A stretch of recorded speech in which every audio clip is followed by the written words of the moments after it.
अस्सलाम वालेकुम। मेरा नाम है जी बेगम बीबी। 4 बच्चे ने जी। मैं मजदूरी करने तो बच्चों की जी गुजारा नहीं हो सकता। तो बंदा मेरा आदमी मजदूरी करता जी लभ जाए तो बच्चों की दिहाड़ी तो गलने आखते साढ़े को नहीं होंगे, सानू तकलीफ होंगी जी।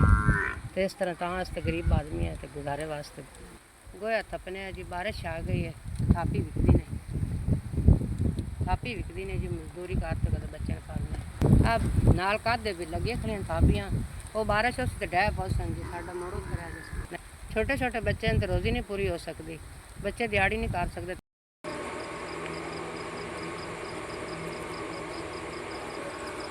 ਤੁਹਾਡੇ ਤਰਫੋਂ ਜੀ ਸਾਨੂੰ 500 ਮਿਲ ਗਈ ਹੈ। ਤੁਹਾਡਾ ਨਾਂ ਨਹੀਂ ਹੁੰਦਾ, ਅੱਲਾਹ ਤਾਲਾ ਤੁਹਾਨੂੰ ਗਣਾ ਦੇਵੇ। ਮੈਂ ਬੜੀ ਖੁਸ਼ ਹਾਂ, 500 ਦਾ ਸਮਾਨ ਲਈ ਸਾਂ, ਤੁਹਾਡੇ ਆ ਕੇ ਦੁਆ ਕਰ ਸਾਂ। ਤੁਹਾਡੀ ਬੜੀ ਮਿਹਰਬਾਨੀ। ਅੱਲਾਹ ਤਾਲਾ ਤੁਹਾਨੂੰ ਸਿਹਤ ਦੇਵੇ।